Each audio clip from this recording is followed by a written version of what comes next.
Hello बच्चों, कैसे हैं? उम्मीद करते हैं कि अच्छे होंगे। तो आइए आज आपके बीच फिर से एक वीडियो के साथ आए हैं, जिस वीडियो में आपका क्या होने वाला बता दूं कि आपने इससे पहले साइंस का यानी साइंस जो बिहार बोर्ड मैट्रिक का 2026 का जो आपका होने वाला है एग्ज़ाम, उसके लिए मैंने भौतिकी जो है यानी फिजिक्स जो है उसको मैं आपका एक पार्ट 1 दे चुका हूं, मतलब पार्ट 1 को पढ़ा चुका हूं और इसी के साथ यानी कि पार्ट 2 लेकर आया हूं। पार्ट 1 पढ़ाने के बाद आपका पार्ट 2 लेकर आया हूं भौतिकी का, फिजिक्स का, और ये चैप्टर नंबर 1 का ही पार्ट 2 है। आपने पार्ट 1 देखा होगा तो उसमें पढ़ा होगा प्रकाश के प्रवर्तन के बारे में, लाइट के बारे में। आज हम लोग पढ़ेंगे प्रकाश का प्रवर्तन ही चैप्टर है हमारा, मगर टॉपिक नंबर 2 है, यानी पार्ट 2 वीडियो होने जा रहा है आपका। और ये एकदम नए अंदाज में आपको दिखने को मिलेगा, एकदम अच्छे से ढंग से पढ़ाएंगे आज आपको। तो आज जो हम लोग पढ़ेंगे दर्पण से रिलेटेड बात को पढ़ेंगे, ठीक ना। पार्ट 2 में दर्पण से रिलेटेड बात होगी। तो आइए बच्चों, इसी के साथ हम आगे बढ़ते हैं, शुरुआत करते हैं, आपका लेकर चलते हैं। पहले हम जानते हैं कि पहला क्वेश्चन हमारा क्या आने वाला है। देखिए यहां पर आपको दिख रहा होगा कि दर्पण से रिलेटेड आज हम लोग बात करेंगे। दर्पण से जितनी भी क्वेश्चन सॉल्व होगा सबको बताएंगे, ठीक है। तो दर्पण क्या होता है, सबसे पहले इसको जान लें कि दर्पण जो होता है वे पदार्थ, वे पारदर्शी पदार्थ, कैसी पदार्थ? वे पारदर्शी पदार्थ जिसकी एक सतह, ठीक ना। वे पारदर्शी पदार्थ जिसकी क्या भाई? तो जिसकी एक सतह, जिसकी केवल एक सतह क्या हो? एक सतह क्या हो?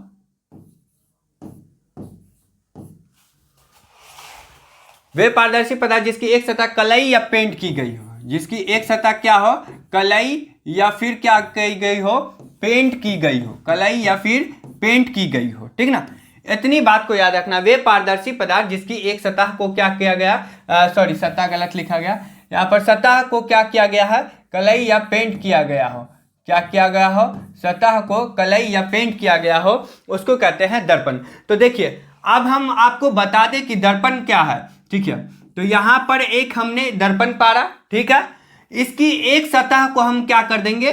कलई या पेंट कर देंगे। इसकी एक सतह को हम क्या कर देंगे? कलई या क्या कर देंगे? पेंट कर देंगे। यहां देखिए, आप ढंग से देखेंगे एकदम अच्छे से, ठीक है, तभी आपको समझ में आएगा। अगर आप फिगर देख लेंगे तो पूरा समझ आ जाएगा। तो वे पारदर्शी पदार्थ, पहले हम ये जो पदार्थ लिए हैं इस पदार्थ को आपको बता दें कि पदार्थ जो है, यह जो पदार्थ है ये पदार्थ कैसी है? तो पारदर्शी है। कैसी है? तो पारदर्शी है, ठीक है। यह जो पदार्थ लिए हैं ये कैसी है? पारदर्शी है। अब जिसकी कितनी सतह? केवल एक सतह। इस साइड से देखेंगे तो एक सतह हुआ और फिर इस साइड से देखेंगे तो दूसरी सतह। तो एक सतह को हम केवल क्या किए? इधर वाली सतह को हम क्या कर दिए?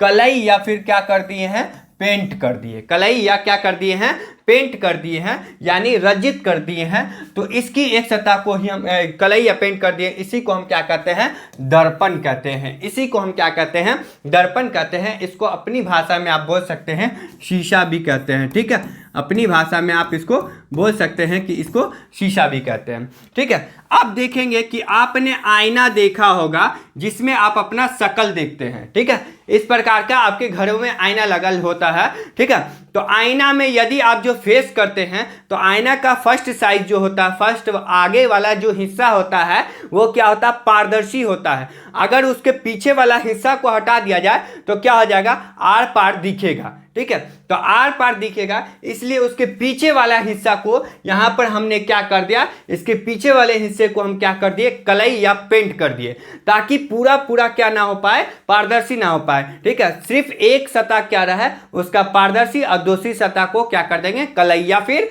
पेंट कर देंगे। इन दोनों काम, ठीक है।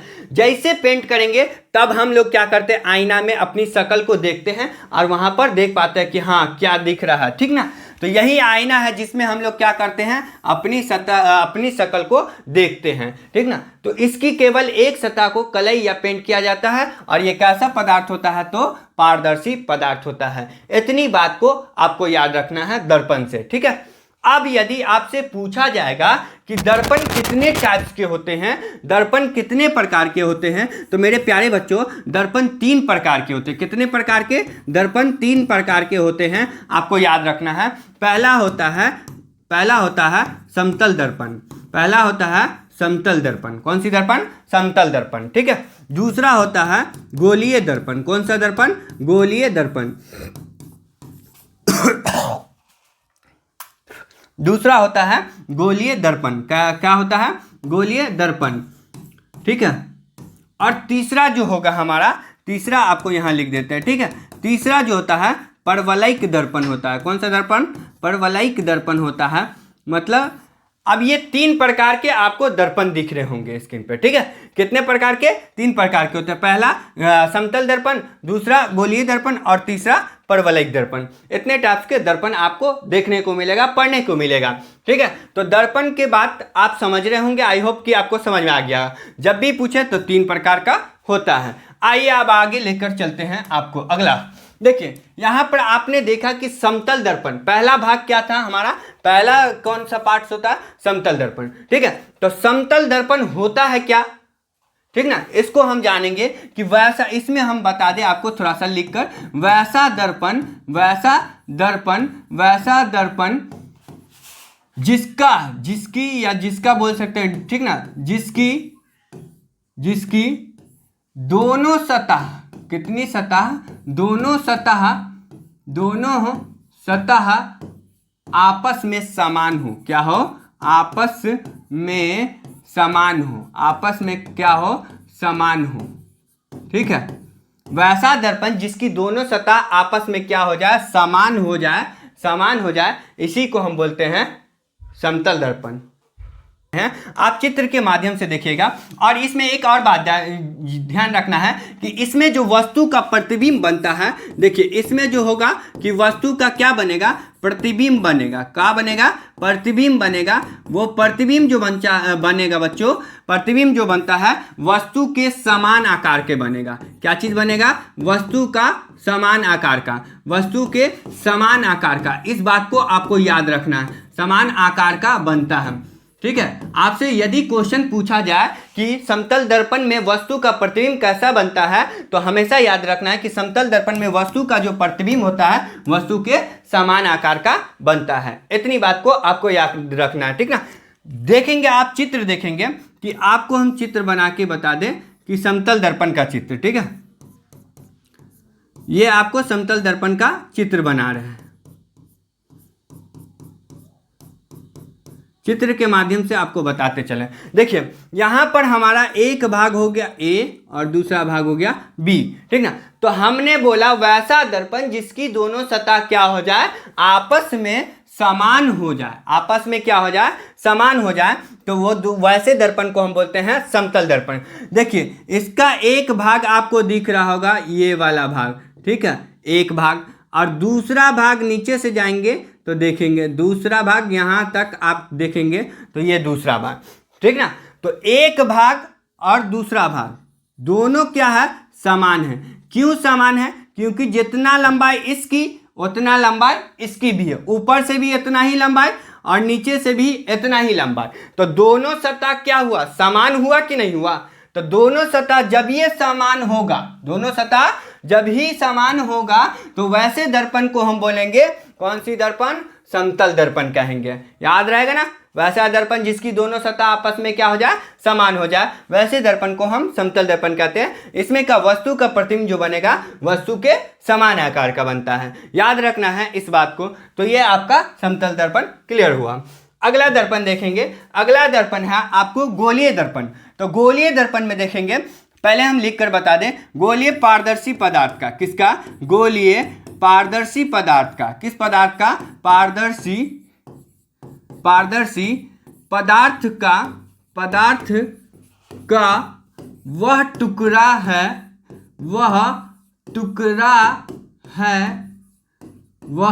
टुकड़ा है जिसकी एक सतह, कितनी सतह? एक सतह कलई या पेंट की गई हो। क्या की गई हो? कलई या फिर क्या किया गया हो? पेंट किया गया हो। या क्या किया गया हो, पेंट किया गया हो, ठीक ना। तो इसी को हम बोलते हैं गोलीय दर्पण, ठीक ना। गोलीय दर्पण आप देख पा रहे हैं, गोलीय पारदर्शी पदार्थ का वह टुकड़ा, यानी जो एक पदार्थ लिए हैं वो पदार्थ कैसा है, पारदर्शी है। पारदर्शी का मतलब जिसके आर पार देखा जा सकता है। तो ये गोलीय पारदर्शी पदार्थ का एक टुकड़ा है और जिसकी एक सतह, केवल एक सतह को क्या कर दिए हम, कलई या पेंट किए हैं। इसी दर्पण को हम बोलते हैं गोलीय दर्पण। आइए चित्र के माध्यम से समझते हैं, ठीक है। यहां पर आप देख पा रहे हैं कि एक लिए हम गोलीय दर्पण, ठीक है, गोलीय पारदर्शी पदार्थ का। तो यहां पर गोलीय पार दिए। अब पूरा गोल नहीं पार सकते, पूरा गोल नहीं पार सकते हैं। पूरा गोल इसलिए नहीं पार सकते हैं कि पूरा हो जाएगा तो पूरा गोलीय हो जाएगा, ठीक है। यहां बोल रहा है गोलीय पारदर्शी पदार्थ का। तो ये कैसा पदार्थ है, तो पारदर्शी है। एक बात याद रखना, ये कैसा है, तो पारदर्शी है, ठीक है। इतना याद रखना, पारदर्शी पदार्थ का क्या बोल रहा है, आगे देखिए, टुकड़ा। तो बिना हम यहाँ पर क्या लिए हैं, टुकड़ा। अब इसको बीच से काटेंगे तो एक पार्ट हुआ कि नहीं, एक पार्ट इधर और इधर वाला दूसरा पार्ट, तो एक टुकड़ा, तो एक टुकड़ा, ठीक है, दिख रहा है। तो वह टुकड़ा जिसकी क्या कर दिए, एक सतह को। अब एक टुकड़ा कर लिया और एक सतह को, इस वाली सतह को, आप देखिए इस वाली सतह को हम क्या कर दिए, कलई या फिर क्या कर दिए, पेंट कर दिए, या क्या कर दिए, पेंट कर दिए हैं, कलई या पेंट कर दिए हैं, जिसको ही तो हम क्या कहते हैं, गोलीय दर्पण कहते हैं, ठीक ना। आप इस टाइप से भी देख पाएंगे, पूरा हम बनाएंगे तो ऐसे बनेगा, ठीक है, पूरा बनेगा तो इस टाइप का बनेगा और इधर हमारा हो जाएगा डी भाग, ठीक है ना। ए बी हो गया आपका ये वाला भाग और सी और डी, ठीक है। तो आपको दिख रहा होगा। तो गोलीय दर्पण समझ गए होंगे, आई होप कि आपको पूरा समझ में आया होगा, ठीक है। अब गोलीय दर्पण के अंदर आप पढ़ेंगे, गोलीय दर्पण यदि आपसे पूछा जाएगा कि गोलीय दर्पण कितने प्रकार के होते हैं, तो याद रखना है गोलीय दर्पण 2 प्रकार के होते हैं। कितने प्रकार के, गोलीय दर्पण 2 प्रकार के होते हैं। पहला बता दे बच्चों, पहला होता है उत्तल दर्पण। कौन सा दर्पण, उत्तल दर्पण, ठीक ना। पहला जो होता है उत्तल दर्पण होता है। दूसरा जो होता है इसका अवतल दर्पण होता है। कौन सी दर्पण होता है, अवतल दर्पण होता है। आपको याद रखना है ये 2 टाइप्स के क्या होते हैं, गोलीय दर्पण होते हैं। ये कितने प्रकार के, 2 प्रकार के क्या होते हैं, उत्तल और अवतल क्या होते हैं, गोलीय दर्पण होते हैं। याद रखना है इतने टाइप्स के क्या होते हैं, गोलीय दर्पण, ठीक है। अब आगे चलेंगे तो आपको देखने को मिल जाएगा। देखिए अभी जो आपने पढ़ा कि गोलीय दर्पण कितने प्रकार के होते हैं, 2 प्रकार के, जिनमें पहला देखेंगे उत्तल दर्पण होता क्या, तो इसका देख लेंगे। वैसा दर्पण, कैसा दर्पण भाई, तो वैसा दर्पण जिसकी एक सतह, जिसकी परावर्तक सतह, ठीक है, जिसकी परावर्तक सतह, कौन सी सतह, परावर्तक सतह क्या हो, उठी हुई हो। परावर्तक सतह क्या हो, उठी हुई हो, ठीक है, परावर्तक सतह उठी हुई हो, उसी को हम कहते हैं, उठी हुई हो, इसको कहते हैं उत्तल दर्पण, ठीक है। उठी हुई होगा तो इसको बोलेंगे उत्तल दर्पण। वैसा दर्पण जिसकी परावर्तक सतह, जिसकी कौन सी सतह, परावर्तक सतह क्या हो, उठी हुई हो, उसको बोलते हैं हम उत्तल दर्पण। यहाँ देखिएगा फिगर के माध्यम से, यहाँ देखिएगा। अब यहाँ आपको दिख रहा होगा, अब आपको बता दे चित्र के माध्यम से, ठीक है, थोड़ा सा चित्र पार लेते हैं, ठीक है। तो ये आपको चित्र दिखा होगा कि ऐसा दर्पण, यहाँ हमने खींचा, क्या खींचा, दर्पण बनाया, क्या बनाया, दर्पण बनाया, ठीक है, दर्पण। वैसा दर्पण, अब दर्पण बनाया जिसकी एक सतह क्या हो, उठी हुई है। अब इस साइड वाली सतह आपको दिख रही होगी, ये वाली सतह, ठीक है, ये वाली सतह क्या है, उठी हुई है, बाहर की तरफ उठी हुई है, ठीक है, बाहर की तरफ क्या कर रही है, उठी हुई है। वैसे और उठी हुई है, एक सतह ना उठा हुआ, और एक सतह क्या हुआ, पेंट किया गया है। एक सतह को हमने क्या कर दिया, पेंट कर दिया, ठीक है। तो जिसकी प्रवर्तक सतह क्या हो, उठी हुई हो, उसको बोलते हैं हम उत्तल दर्पण। याद रखना, बस इतनी सी बात रखना है याद, कि वैसा दर्पण जिसकी प्रवर्तक सतह उठी हुई हो उसे उत्तल दर्पण कहते हैं। और इसमें आपको यदि क्वेश्चन पूछा जाए कि उत्तल दर्पण में वस्तु का प्रतिबिंब, याद रखना है इसमें जो होता है वस्तु का प्रतिबिंब, याद रखेंगे आप, वस्तु का प्रतिबिंब क्या होता है, वस्तु से छोटा बनता है। क्या बनता है, छोटा बनता है, ठीक ना। और इसका प्रतिबिंब सीधा बनता है। कैसा बनता है? सीधा बनता है, ठीक ना। और आपको याद रखना है हाँ, इस दर्पण को, उत्तल दर्पण को अपसारी दर्पण भी कहते हैं। कौन सी दर्पण कहते हैं? अपसारी दर्पण भी कहते हैं, ठीक ना। इतनी बात याद रखना है आपको। वस्तु का प्रतिबिंब इसमें वस्तु से छोटा बनता है, सीधा बनता है, और अपसारी इस दर्पण को अपसारी दर्पण भी कहते हैं। और भी बात सब आपको बताएंगे। अब जब आपको हम वीडियो का क्या बनाएंगे, सब्जेक्टिव बना के नोट्स बना के लाएंगे, उसमें आपको पूरा लिख कर देंगे। जब तक फिलहाल आप इतनी बातों को ध्यान से देखेंगे। अगला इसका पार्ट्स पढ़ेंगे अवतल दर्पण। देखिए, अब अवतल दर्पण में याद रखना है वैसा दर्पण जिसकी परावर्तक सतह, वैसा दर्पण जिसकी क्या भाई, तो परावर्तक सतह, कौन सी सतह? जिसकी परावर्तक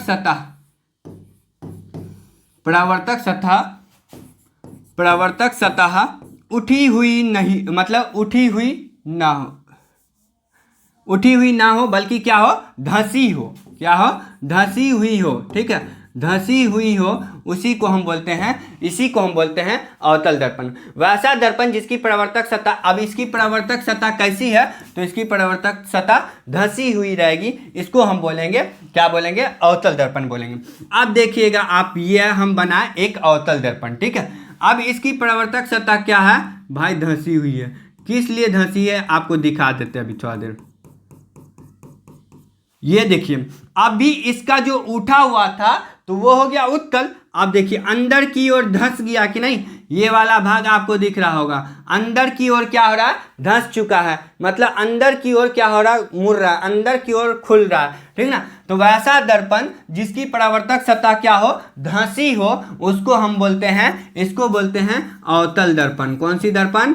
अवतल दर्पण। आप याद रखेंगे इस बात को, ठीक ना। वैसा दर्पण जिसकी परावर्तक सतह धंसी हो, उसको बोलते हैं अवतल दर्पण।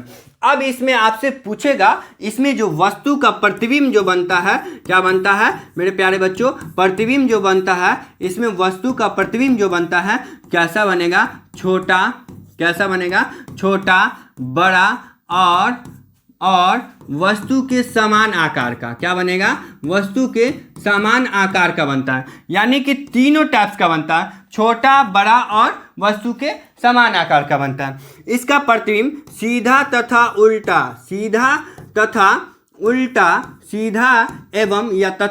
उल्टा बनता है। क्या बनता है? सीधा तथा उल्टा बनता है, ठीक ना। इसका प्रतिबिंब वास्तविक एवं काल्पनिक दोनों बनता है। कैसा बनता है? वास्तविक एवं काल्पनिक। कैसा? काल्पनिक दोनों बनता है। याद रखना है इस बात को भी। इसका प्रतिबिंब वास्तविक एवं काल्पनिक दोनों बनता है, छोटा बनता है, बड़ा बनता है और वस्तु के समान आकार का बनता है। सीधा प्रतिबिंब प्राप्त होता है, उल्टा भी प्राप्त होता है। अब इस दर्पण को, अवतल दर्पण को आप याद रखेंगे, अवतल दर्पण को अभिसारी दर्पण भी कहा जाता है। कौन सा दर्पण? अभिसारी दर्पण भी कहा जाता है। इतनी बात को आपको याद रखना है, ठीक है। अवतल दर्पण को अभिसारी दर्पण भी कहा जाता है, ठीक ना। अगर आपको यहाँ तक समझ में आ गया है तो फिर आगे हम बढ़ते हैं। अगला हमारा जो टॉपिक होने वाला है, इससे पहले हम बता दें, अगला जो टॉपिक होने वाला है हमारा परवलयिक दर्पण। परवलयिक दर्पण, यहाँ पर आप देखेंगे परवलयिक दर्पण, जो तीसरा भाग था आपको याद होगा, तीसरा जो नंबर था परवलयिक दर्पण, ठीक ना। दर्पण कितने टाइप्स होते हैं? 3 प्रकार के। वही मैं का जो पहला समतल पढ़ चुके हैं, गोलीय पढ़ चुके हैं, अब हम लोग पढ़ेंगे परवलयिक दर्पण। परवलयिक दर्पण जो होता है वैसा दर्पण जिसका वैसा, इसमें आप याद रखेंगे कि वैसा दर्पण जो गोलीय ना हो, जो कैसा ना हो? जो गोलीय ना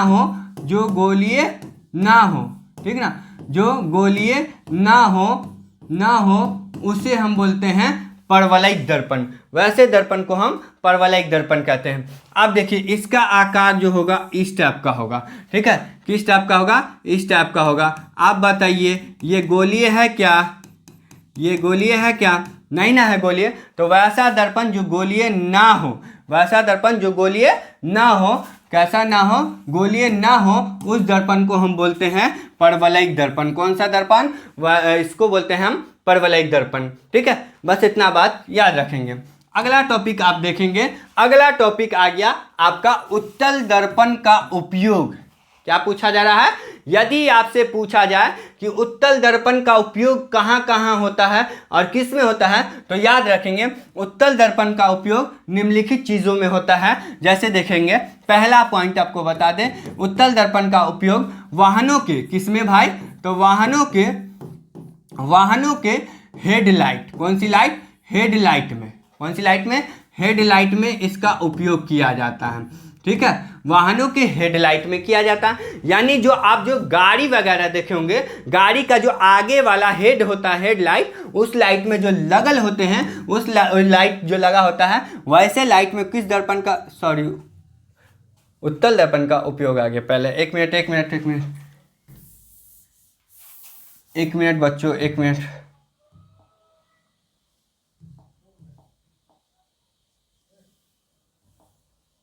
हाँ, यहाँ पर हम लोग अवतल कर लेते हैं, सॉरी मिस ही हो गया। ठीक है, अवतल कर लेते हैं, अवतल दर्पण कर लेते हैं, बाद बाकी ठीक था। अवतल दर्पण, ठीक है, कौन सा दर्पण? अवतल दर्पण के उपयोग पूछेगा, अवतल दर्पण के उपयोग पूछेगा तो आपको बोलना है, पहला आपको बता चुके हैं कि किस में, तो वाहनों के हेडलाइट में। किस में? वाहनों के हेडलाइट में। कौन सी लाइट में? वाहनों के हेडलाइट में जो प्रयुक्त होता है, प्रयोग होता है, हेडलाइट में जो प्रयोग किया जाता है, वैसा दर्पण जो होता है वो अवतल दर्पण होता है। कौन सा दर्पण होता है? क्वेश्चन आपसे पूछ देगा कि वाहनों के हेडलाइट में किस दर्पण का उपयोग किया जाता है, तो याद रखना है अवतल दर्पण का। दूसरा देखेंगे सोलर कुकर में। किस कुकर में? सोलर कुकर जो आप देखे होंगे, इस कुकर में क्या होता है, इसमें भी जो दर्पण लगल होता है, उस दर्पण का नाम है अवतल दर्पण। ठीक है, तीसरा आप देखेंगे, तीसरा होता है दूरबीन में। किसमें? दूरबीन में। आपने दूरबीन देखा होगा, दूरबीन में जिस दर्पण का उपयोग किया जाता है उसका भी नाम क्या है? अवतल दर्पण है। ठीक है, अगला देखेंगे टॉर्च के परावर्तक सतह के रूप में। टॉर्च के परावर्तक सतह के रूप में, टॉर्च के परावर्तक सतह के रूप में, इसमें भी जो होता है, इसमें भी कौन सी दर्पण का इस्तेमाल किया जाता है? अवतल दर्पण का ही इस्तेमाल किया जाता है। चौथा देखेंगे हजामती दर्पणों में। ठीक है, यानी हजामत के रूप में जो दर्पण होता है, यानी आपने देखा होगा, सैलून देखे होंगे, सैलून में जब आप बाल उल कटाने जाते, सेविंग कराने जाते हैं, तो उसमें जो दर्पण लगा होता है, उसमें भी दर्पण लगा होता है। कौन सा दर्पण? अवतल दर्पण ही लगा होता है, इसका ही उपयोग किया जाता है। अगला पॉइंट आप देखेंगे, अगला पॉइंट बता दें कि डॉक्टरों द्वारा, किसके द्वारा? डॉक्टरों द्वारा, ठीक ना, डॉक्टरों द्वारा रोगियों के, किसके? तो रोगियों के गले, नाक, कान की जो जांच की जाती, इन सभी की जो जांच की जाती है, इसमें भी किस दर्पण का उपयोग होता है? अवतल दर्पण का ही उपयोग होता है। तो आप देख पा रहे हैं इतने सारे में किस चीज़ का उपयोग होता है? अवतल दर्पण का उपयोग होता है। अब आपको कहीं से भी कोई क्वेश्चन पूछ देगा तो आप डाउट में नहीं पड़ेंगे। ठीक है, बिल्कुल नहीं पड़ेंगे। आपको कभी भी क्वेश्चन 2 नंबर में पूछ सकता है कि अवतल दर्पण के किन्हीं 2 उपयोगों को बताएं, तो आप बोलेंगे अवतल दर्पण के 2 उपयोग मुख्यतः निम्नलिखित है या निम्नलिखित है। कैसे बताएंगे? पहला आप इनमें से कोई वाला जो याद रहेगा उसको लिख लेंगे, फिर दूसरा अब जो वाला याद होगा उसको लिख लेंगे। आपको यदि पूछ देगा कि वाहनों के हेडलाइट में किस दर्पण का उपयोग होता है? अवतल दर्पण का। सोलर कुकर में किस दर्पण का उपयोग होता है? अवतल दर्पण का। दूरबीन में किस दर्पण का उपयोग होता है? अवतल दर्पण का। टॉर्च के परावर्तक सतह के रूप में किस दर्पण का उपयोग होता है? अवतल दर्पण का। हजामती दर्पण में किस दर्पण का उपयोग होता है? अवतल दर्पण का। डॉक्टरों द्वारा गले, नाक, कान की जांच करने में किस दर्पण का उपयोग किया जाता है? तो अवतल दर्पण का। इतने दर्पण का आप याद रखेंगे कि कहाँ कहाँ उपयोग होता है। ठीक है, अगला क्वेश्चन आप देखेंगे। अब देख लीजिए, उत्तल दर्पण का उपयोग पूछा जा रहा है, तो याद रखेंगे उत्तल दर्पण का उपयोग सड़क, किस पर? सड़क या गलियों, ठीक है, या गलियों, सड़क या आप गली में देखे होंगे कि सड़क या गली में देखे होंगे कि इसका जो इस पे जो सोलर लाइट होता है, ठीक है, सोलर लाइट नहीं, यहाँ पर जो स्ट्रीट लाइट होता है, कौन सी लाइट, स्ट्रीट लाइट जो आप देखे होंगे, स्ट्रीट लाइट जो देखे होंगे, यहाँ पर जो स्ट्रीट लाइट के रूप में जो उपयोग होता है, ठीक ना, कौन सी लाइट, स्ट्रीट लाइट के रूप में जो प्रयुक्त होता है, उस दर्पण में भी हम कहाँ कौन से दर्पण लगाते हैं, तो उत्तल दर्पण ही का उपयोग करते हैं, ठीक है। यानी सड़क पर देखे होंगे, गलियों में देखे होंगे, स्ट्रीट लाइट के रूप के परावर्तक सतह के रूप में, परावर्तक सतह के रूप में, ठीक है, परावर्तक सतह के रूप में देखे होंगे। तो ये कौन सा दर्पण लगा होता है, तो इसमें केवल उत्तल दर्पण लगा होता है। दूसरा आप देखेंगे, ये तो पहला पॉइंट था, ठीक है। दूसरा आप देखेंगे, दूसरा है कि वाहनों के को इसमें, तो वाहनों के वाहन में जैसे देख लीजिए बस ट्रक या बाइकें मान लीजिए आप, ठीक है, बाइक जो मान लेते हैं, बाइक देख लीजिए, इन सभी में जो होता है, इन सभी में जो साइड मिरर के रूप में, कौन से मिरर के रूप में, साइड मिरर के रूप में जो उपयुक्त होता है, जो साइड मिरर के रूप में उपयोग किया जाता है, इनके रूपों में जो उपयोग किया जाता है, इस दर्पण को बोलते हैं, उपयोग जो किया जाता है इस दर्पण को बोलते हैं उत्तल दर्पण। कौन सा दर्पण लगा होता है, उत्तल दर्पण।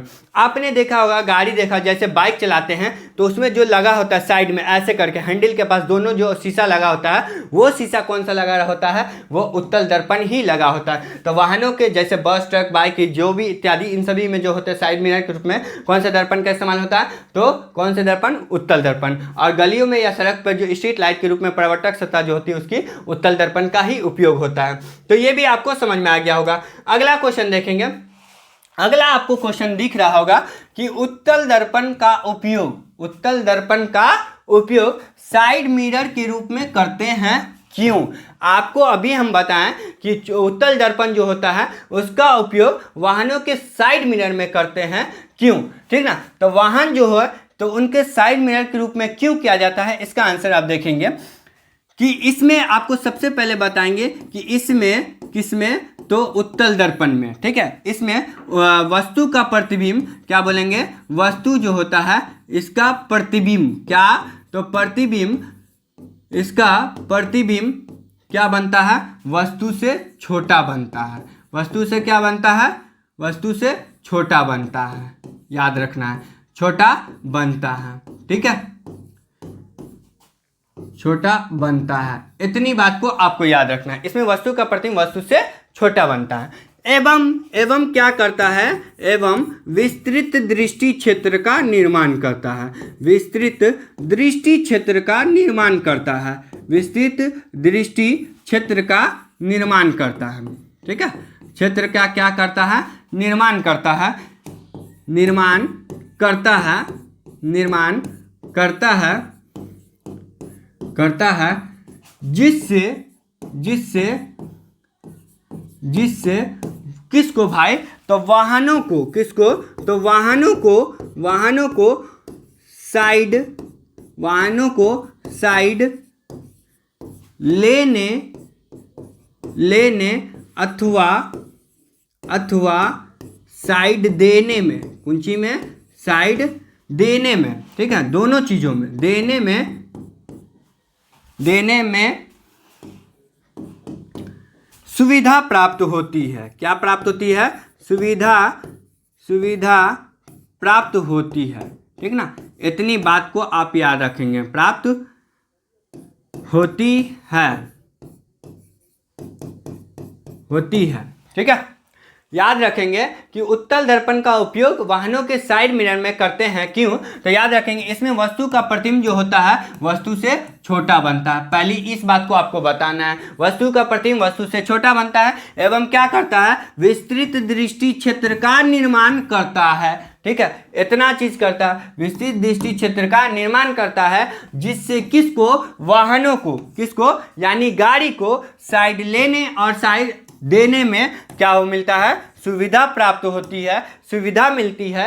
यही कारण है, सुविधा मिलती है, यही कारण है कि उत्तल दर्पण का उपयोग वाहनों के साइड मिरर के रूप में किया जाता है, ठीक है, या पश्च दृश्य के रूप में किया जाता है। इतनी बात को आप याद रखेंगे। देखिए जैसे आप बाइक चला रहे हैं तो आप साइड मिरर में देखते हैं, कभी भी कोई बाइक वाला आपको ओवर अटैक करता है तो आप देखते हैं फटाफट, हाँ कोई गाड़ी आ रहा है पीछे से, तो आप क्या कर लेते हैं, साइड दे देते हैं। और कभी कभी आप भी ओवर अटैक करना चाहते हैं तो आपको देख के क्या होता है, दूसरा बाइक वाला साइड दे देता है। तो साइड देने अथवा साइड लेने दोनों में चीज में किसका उपयोग होता है, उत्तल दर्पण का ही उपयोग ना होता है। यही कारण है कि उत्तल दर्पण का उपयोग हम कहाँ करते हैं, वाहनों के साइड मिरर के रूप में करते हैं। इतना बात याद रखेंगे, आपका ये क्वेश्चन बन चुका है, ठीक है।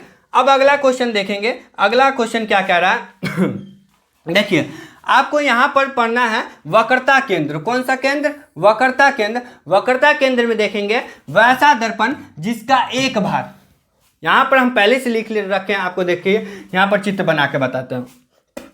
वैसा दर्पण जिसका एक भाग, देखिए एक दर्पण ले लिए, अब दर्पण का क्या लेंगे, एक भाग। कितना भाग, एक भाग। एक भाग क्या हो, खोखला हो। अब बताइए कि ये दर्पण जो है तो ये पूरा दर्पण हुआ, अब इसका एक भाग क्या हो जाएगा, हम यहां पर सिर्फ और सिर्फ कितना भाग लिए, एक भाग लिए, ठीक है। इधर वाला भाग मान लीजिए एक भाग हुआ, इधर वाला भाग को एक भाग मान लेते हैं और इधर वाले भाग को दूसरा भाग मान लेते हैं। तो एक भाग, वैसा दर्पण जिसका एक भाग क्या हो, आप यहां से देखेंगे तो ये क्या है, खोखला है। ये क्या है, इधर वाला भाग क्या है, खोखला है। मतलब ये वाला भाग क्या है, खोखला है, अंदर से कुछ नहीं, बाहर से सिर्फ दर्पण है, ठीक है। तो वैसा दर्पण जिसका एक भाग क्या हो, खोखला हो। खोखला हो, खोखले गोले का बना, कैसा बना होगा, तो खोखले गोले का। यहाँ पर गोला कैसा है, खोखला है, खोखले गोले का बना हो, वैसे दर्पण को हम बोलते हैं वक्रता केंद्र। इसको क्या बोलते हैं, वक्रता केंद्र बोलते हैं, ठीक है। इसको बोलते हैं वक्रता केंद्र। इसको क्या बोलेंगे, वक्रता केंद्र, याद रखेंगे। यानी इसको डिनोटेड क्या चीज से किया जाता है, क्या चीज से सूचित किया जाता है, इसको सूचित करते हैं प्यारे बच्चों, इसको सूचित जो करते हैं इसको सी से सूचित किया जाता है। आपको कभी भी पूछ देगा कि वक्रता केंद्र को क्या चीज से सूचित किया जाता है, तो वक्रता केंद्र को सी से सूचित किया जाता है, ठीक ना। इतनी बात याद रखेंगे। अब इसमें एक और पॉइंट जान ले, आप जानेंगे कि अवतल दर्पण का जो वक्रता केंद्र होता है, अवतल दर्पण का वक्रता केंद्र जो होता है वो दर्पण के सामने सामने बनता है, याद रखना है। इसका जो अवतल दर्पण का जो वक्रता केंद्र बनेगा वो दर्पण के सामने बनेगा, यहाँ पे बनेगा, ठीक है। वक्रता केंद्र सामने बनेगा। और उत्तल दर्पण का जो वक्रता केंद्र होगा वो दर्पण के कहाँ बनेगा, पीछे बनेगा, इस साइड में बनेगा, ठीक ना। तो याद रखना, कभी आपसे पूछ दे कि अवतल दर्पण में वक्रता केंद्र कहाँ पर बनता है, तो दर्पण के सामने में बनता है। अब उत्तल दर्पण में वक्रता केंद्र कहाँ पर बनता है, तो दर्पण के पीछे साइड में बनता है, याद रखना है इस बात को, ठीक ना। यह है वक्रता केंद्र, जिसको हम बोलते हैं सी से सूचित करते हैं, ठीक ना। आगे देखेंगे, अगला क्वेश्चन है ध्रुव। क्या है, ध्रुव। इसको इंग्लिश में पोल बोलते हैं, ठीक ना। तो आप देखेंगे दर्पण की सतह के मध्य बिंदु को, कौन की सतह के, ये जो दर्पण है हमारा, इस दर्पण की सतह के कौन से बिंदु को, मध्य बिंदु को। दर्पण की सतह के कौन से बिंदु को, मध्य बिंदु को। यहाँ पर जो बीच वाली बिंदु है इसको बोलते हैं हम, इसको बोलते हैं बीच वाले बिंदु को, दर्पण के मध्य बिंदु को ध्रुव कहते हैं। क्या कहते हैं, ध्रुव कहते हैं, याद रखेंगे, ठीक ना। दर्पण के, ये दर्पण पा लिए, ये हमारा क्या हुआ, दर्पण हुआ। अब दर्पण की सतह कौन हुआ, ये हुआ, और दर्पण की सतह के मध्य बिंदु कौन हुआ, ये वाला, ठीक ना। तो दर्पण की सतह के मध्य बिंदु को क्या कहा जाता है, तो ध्रुव कहा जाता है। इतनी बात याद रखेंगे। दर्पण की सतह को, मध्य बिंदु को हम क्या कहते हैं, ध्रुव कहते हैं। अब इसे क्या चीज से सूचित किया जाता है, तो इसे पी से सूचित किया जाता है, याद रखेंगे, ठीक है। इसको क्या चीज से सूचित किया जाता है, तो पी से सूचित किया जाता है, यहाँ पर लिख दिए हैं, ठीक है। इतनी बात याद रखेंगे। अगला देखेंगे, अगला क्वेश्चन है मुख्य अक्ष या प्रधान अक्ष। इसी का नाम मुख्य अक्ष या प्रधान अक्ष है। तो इससे आप क्या समझते हैं, तो देखेंगे कि दर्पण के ध्रुव और वक्रता केंद्र को मिलाने वाली रेखा को दर्पण का मुख्य अक्ष या प्रधान अक्ष भी कहा जाता है। तो दर्पण के ध्रुव और वक्रता केंद्र को, तो आप देखेंगे ये दर्पण पारे, ये क्या पारेंगे, दर्पण पारेंगे, ठीक है। ये दर्पण पारे ये हम पढ़ लिए दर्पण, ठीक है। ये दर्पण हो गया हमारा। अब दर्पण के क्या चीज बोला है, ध्रुव, तो यहां पर हमारा ध्रुव हो गया। और क्या बोला है, वक्रता केंद्र, तो हमारा यहां पर क्या है, वक्रता केंद्र। तो दर्पण के ध्रुव, तो ध्रुव यहां पर हो गया ध्रुव। और क्या बोला, वक्रता केंद्र, तो यहां पर हमारा हो गया वक्रता केंद्र। तो दर्पण के ध्रुव और वक्रता केंद्र को मिलाने वाली रेखा को, मतलब मिलाने वाली लाइन को, तो यहां से यहां तक मिला रही है जो लाइन, यही लाइन ना है, इसी लाइन को ना दिख रहा है, यह लाइन, इसी रेखा को हम क्या बोलते हैं, इस रेखा को बोलते हैं दर्पण का क्या बोलते हैं, मुख्य अक्ष या फिर प्रधान अक्ष भी कहा जाता है।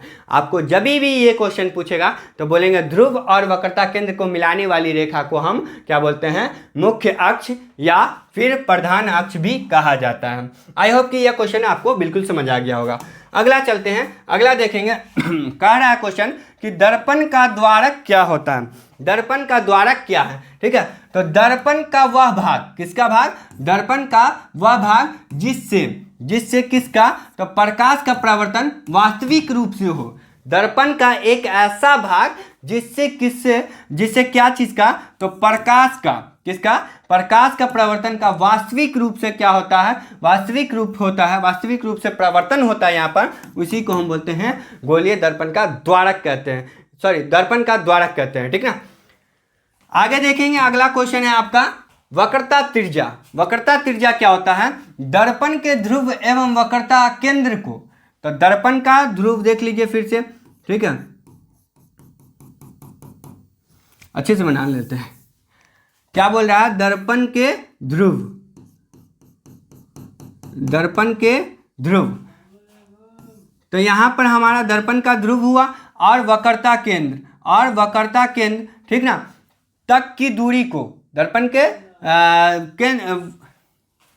वक्रता केंद्र और ध्रुव के तक की दूरी के, यहां से जो यहां तक की दूरी है, यहाँ से जो यहाँ तक की दूरी है, इसी दूरी को, यहाँ से यहाँ तक की दूरी को हम क्या कहते हैं, वक्रता त्रिज्या कहते हैं। क्या कहते हैं, वक्रता त्रिज्या कहते हैं। इतनी बात याद रखना है, ठीक ना, कि दर्पण के ध्रुव और वक्रता केंद्र के तक की दूरी को, वक्रता केंद्र तक की दूरी को हम क्या कहते हैं, वक्रता त्रिज्या कहते हैं। और त्रिज्या को क्या चीज़ से डिनोटेड करते हैं, आर से सूचित करते हैं। क्या चीज़ से सूचित करेंगे, आर से सूचित करते हैं। इस बात को आपको याद रखना है। तो वक्रता त्रिज्या आपको समझ आ चुका होगा। आगे देखेंगे, अगला क्वेश्चन है हमारा कि फोकस दूरी क्या होता है। फोकस दूरी से आप क्या समझते हैं, ठीक ना, यह हमारा क्वेश्चन है। तो बोलेंगे अवतल दर्पण के ध्रुव तथा मुख्य फोकस को, ठीक है, किसका, तो अवतल दर्पण के ध्रुव तथा मुख्य फोकस को।